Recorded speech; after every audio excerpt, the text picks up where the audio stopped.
Hello, everybody. I'm Carol Watson, and I am the Chief Thriver at Thrive.com. Thank you for joining us in our Thrive Talk this week. We're really excited to have Ahmad Islam with us today from Common Ground MGS, the new minority-owned holding company. There's been a lot of talk in the press about what this means to have these 8 organizations and companies under one umbrella, especially with the trends around total market. So we're really excited to get the backstory, the inside scoop, and everything we've always wanted to know about it. So I want to welcome Ahmad, and if you can kind of kick us off and tell us a little bit about your role and how you got started in Common Ground. Yeah, so I am one of now 5 managing partners in the new company, Common Ground MGS, and a lot of my role right now, kind of as it's evolved from what I did as founder and managing partner of Common Ground to Common Ground MGS, is really focusing heavily on the growth of the agency. Right now, we're all in the process of really kind of integrating the various companies that are part of the new holding company, and really kind of facilitating that, because that's a very important part of any merger, the integration of people, the integration of culture. So we're all really responsible for that, but a lot of my focus as we move forward will really be on growth of existing clients and making sure that we keep those relationships healthy, growth with new clients, and then ongoing M&A activity. Prior to Common Ground MGS, actually, Common Ground was my agency with my partner Sherman Wright.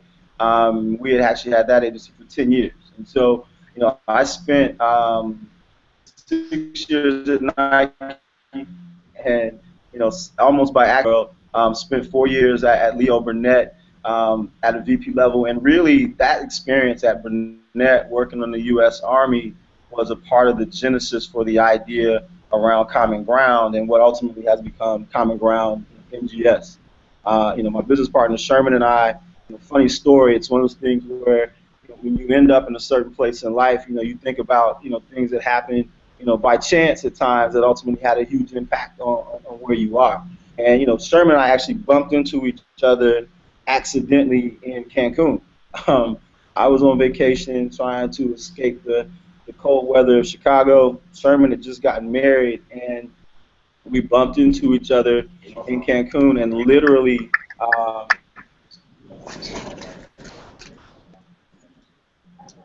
you there, Carol? Yeah, you're back. Yeah, it's good. Okay.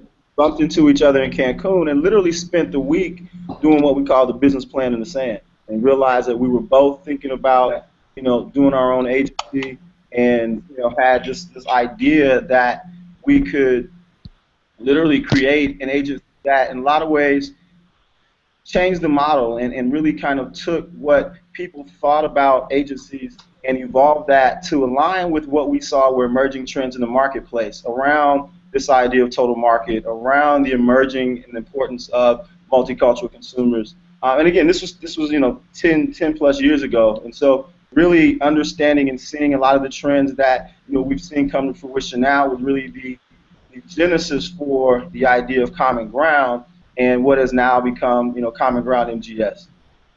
Thank you. That was really helpful.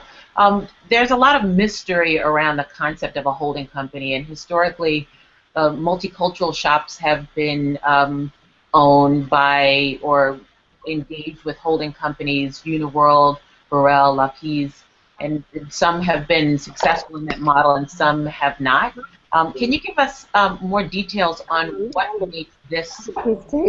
That's me right here. Where are you on YouTube? The YouTube, right? I'm sorry, Carol, could you say that again? I think we got some interference. Yeah.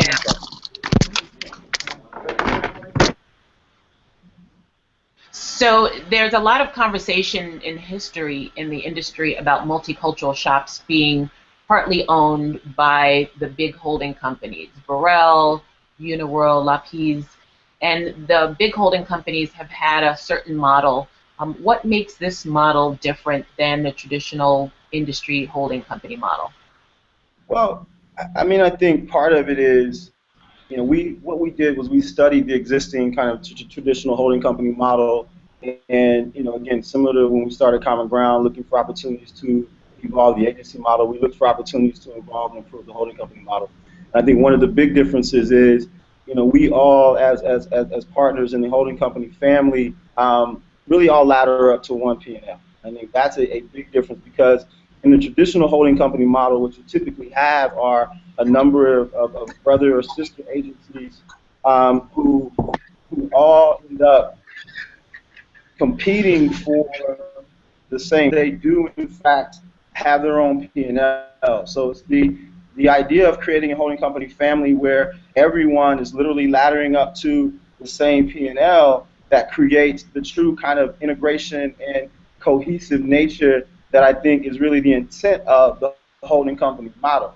I think the other piece of it for us that makes us unique is that our holding company is, in fact, 100% minority owned. I think in a lot of instances in the traditional model, you have, kind of holding companies going out and doing, the 51-49 deal with their minority partners. For us, we felt it was important on many levels for this entity to be a minority-owned company. But again, I think the biggest difference is, I think, the one P&L. I think and we're also joined by what I would consider a common vision, a common values, and a common approach. And a lot of it, again, is really taking kind of how, as Common Ground, we approached integration and that model and really putting it on steroids and being able to apply it across the holding company with the various entities within the context of their disciplines, but really kind of bringing this family of companies together, pulling from the best of each entity to really continue to evolve and build the culture of the new holding company. Awesome. Thank you very much. More questions are piling in, but we promised to get to that. We promise. So tell us about what the management styles, or how you would describe the management styles of the other partners, and what brought you all together. What was the trigger? I mean, I think a lot of it was we all in our own ways were visionaries who had, I think, been very accomplished as individuals and within the context of our individual companies, but we also realized that there was an opportunity to do something bigger. And so I think, while people ask the question, why hasn't this been done before? And I think part of the reason has historically been, we're in an industry where a healthy ego can at times actually be an asset and be necessary in a lot of ways to be successful. But that also, I think, has prevented companies and founders and owners from coming together in the way we come together. And so I think in a lot of ways it was understanding that there was an opportunity to create something together that none of us could have necessarily done individually, and to have the ability to do something in a lot of ways had never been done before. There was a willingness to sacrifice and set egos aside and really focus on, the greater good and really building something that allows us all to shine. We all have our lanes and the things that we focus on, but ultimately, Manny Machado, one of the partners, always says, 2 + 2 = 5. In real math, that's obviously wrong, but I think when you talk about mergers, that actually is how we think about this, that the sum is far greater than the individual parts. And so I think that's really kind of the value that we bring and what really caused us all to understand what the opportunity was for us to come together. Awesome. Thank you very much. So with any merger, there is a mix of cultures. And so all the companies were successful in their own rights, and some of them had a very long legacy and a strong culture.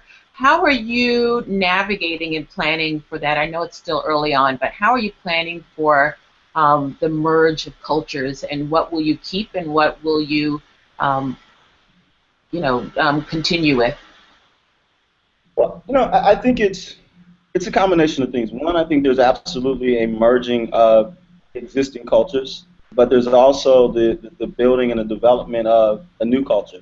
And I think that new culture is really a reflection of, the best of the best from each of the legacy companies and what they bring to the table. And so it's understanding that, Common Ground has always been known as a a very nimble company.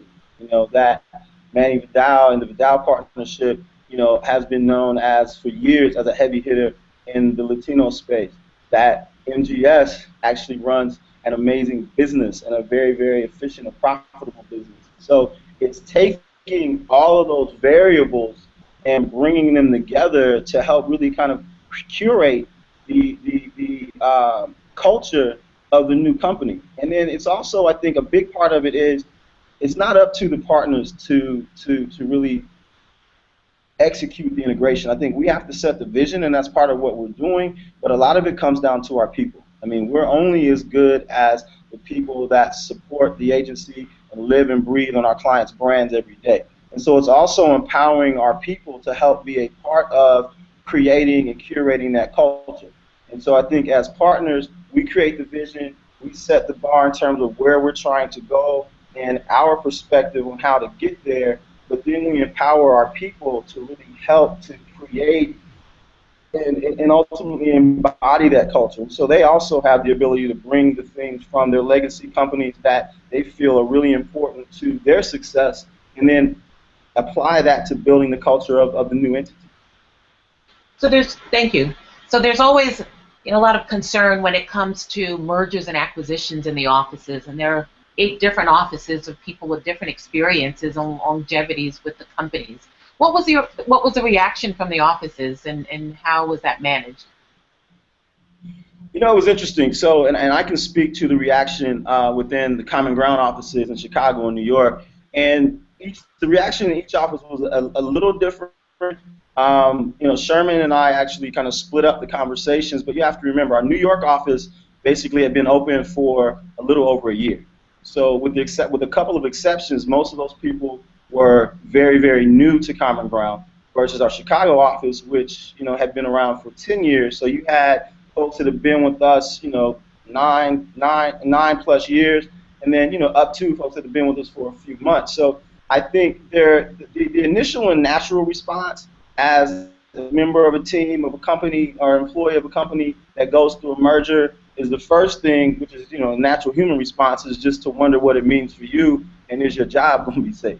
And so I'm sure that was a part of what went through people's heads. But I think when we reassured people that this was about growth as opposed to being about cutting and looking for opportunities to just create efficiencies and get rid of people, that what this was really about was job creation and opportunity creation, and that the people that were in our companies that were a part of the journey were going to have the first opportunity to really be a part of that growth. And my people in Chicago who were tired of winter now have the opportunity to go work out of a Miami office. So it was really highlighting what the opportunity was, and the opportunity for personal growth, but opportunity to also, in a lot of ways, be part of history and be part of the creation of the first minority-owned holding company. So I feel like once people got over that kind of initial shock and that first question of, is my job safe, I feel like people were fired up and really feel good about being a part of what we're doing. Awesome. That's fabulous. Great to hear that. So let's shift the conversation a little bit to, the big topic over the last couple of years around total market. I know in the press release and content you've talked about creating transformational change for clients. What does that mean, and how are you defining total market? I think it's interesting because I think that's part of the challenge and the opportunity with total market is really, it is a word of convenience at times, and I think people tend to define it based on what's convenient for them and the services that they provide. I think for us, we think about total market a bit differently, and I think it starts from kind of our overall approach, which started off as kind of the Common Ground approach and has become, I think, the approach for the broader holding company. When Sherman and I started the agency, we coined the term cross-consumer. And really what cross-consumer is our approach to helping our clients reach one or more consumer segments and doing it with an integrated multi-touch point approach. And so I think when you think about total market, there are a lot of ways to talk about it, but at the end of the day, total market is really about clients trying to reach one or more consumers, reach multiple consumer segments. And so, total market from a multicultural perspective may be inclusive multicultural, which is just African American and Latino. I think as it's traditionally defined right now, It is African American, Latino, and a traditionally defined general market with some mention of Asian. So I think as as we think about it, it is really kind of looking at the breadth of the market, but the approach is definitely for us not about one size fits all and sacrificing effectiveness for efficiency. I think what happens is, quite honestly, a lot of general market agencies have taken this discussion around total market as an opportunity for a land grab and to try to diminish or minimize the importance of multicultural.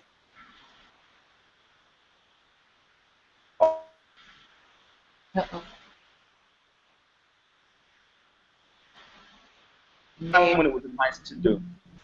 I'm sorry? I thought we lost you for a minute. Go ahead. Sorry. Can you repeat what you just? At a time when winning with multicultural consumers, was a nice to do, those days are over. Clients and brands understand that winning with multicultural consumers is ultimately the key to being successful. I think how they go about doing that and the approaches that they adopt are, where the variable is. I think a lot of people have looked at total market as an opportunity to, in a lot of ways, be more efficient. And I think clients have made the mistake of looking at total market as an efficiency play. For us, it's about being able to take a total market approach that, as a as a secondary benefit, provides efficiency, but it's about effectiveness. It's about understanding the role that culture plays in leading the behaviors and the preferences of the masses.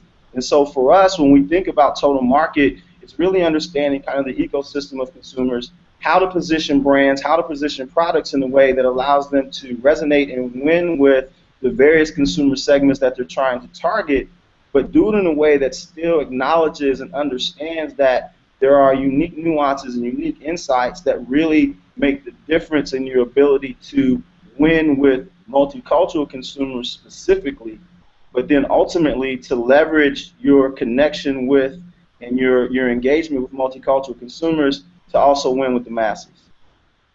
Fabulous. So, what's been the client reaction so far, and has anything surprised you? It's been phenomenal, to be honest. I think we're in an industry where I think clients are constantly on the search from a competitive standpoint for an advantage and something that allows them to be in a position to grow their bottom line, grow their business, and have a competitive advantage against a lot of their competition.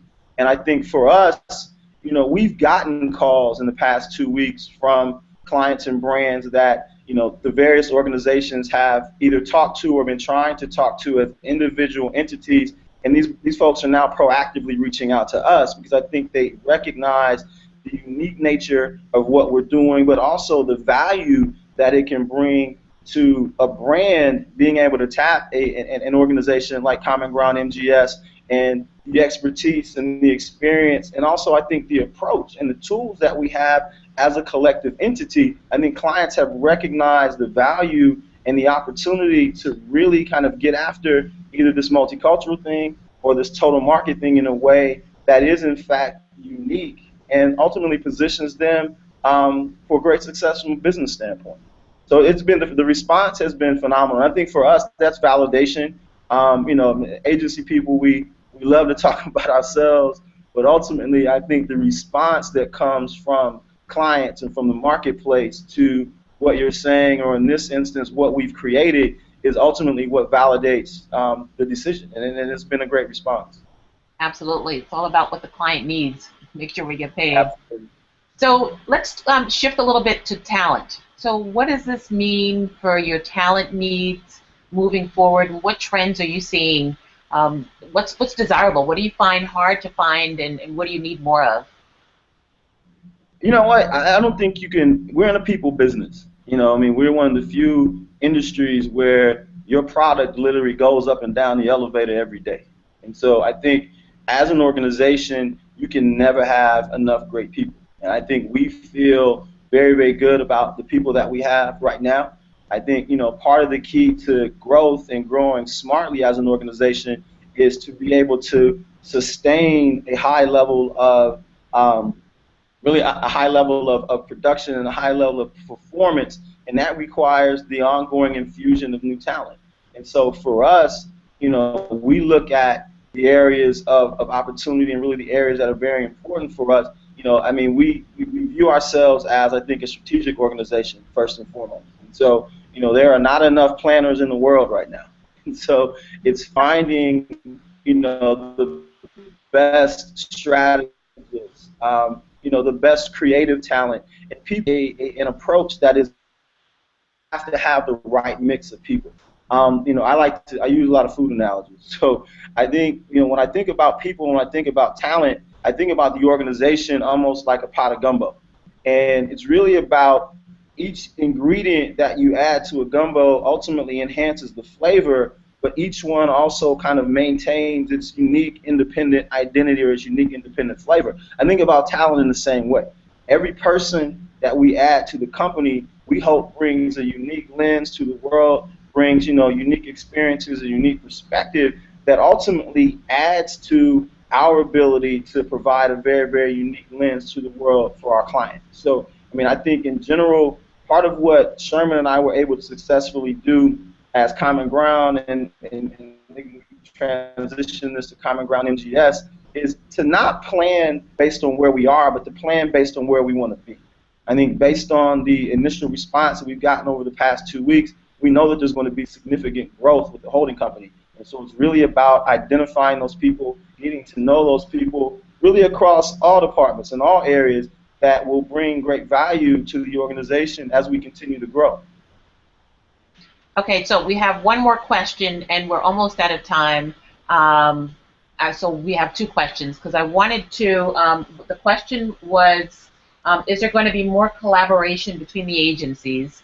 And while you're answering that, I want to also ask you about your personal, what it takes for you to personally thrive.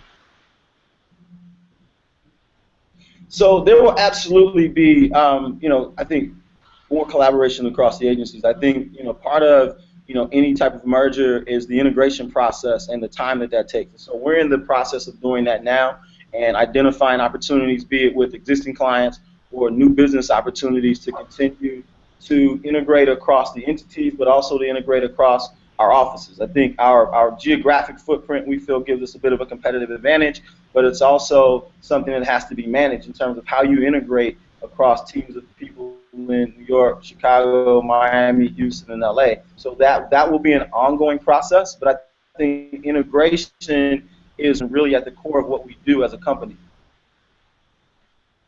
And the second question was about how I thrive. Is that what it was? Yes. So, it's interesting, and part of it for me, and this, this merger has, I think, even further enhanced the need for balance and finding work-life balance, which is a big something I've struggled with early in my career, but I think I've gotten much better at over time. And a lot of that came from my mentor, a guy by the name of Mike Hall, who has given me great direction on managing balance. And then I think in general, having mentors and having a network of folks that you can tap into, for me, has been hugely important. I think being able to be honest about what you're good at, knowing what you know, but more importantly, knowing what you don't know, and having people around you as resources that you can tap into. None of us get to where we want to go alone. So for me, having mentors, having very, very smart, very talented people around me has really helped me thrive, because I think you feed off of that energy. You feed off of what people bring to the table and can really kind of add to your brand and the things that you're trying to do. That's been very important for me. Well, thank you for that. We're out of time. We probably could do a part two, but I want to thank you for your time. I know you're in the airport, so I'm glad that we're able to make that work. Thank goodness for the live broadcast and the internet. I want to wish everyone a happy Halloween. Have some fun and trick or treat. Get home to your family. And if there are any more questions, I'm sure Ahmad will answer them on the chat forum for us later. So thank you, everyone, for joining us, and have a great weekend. Thank you.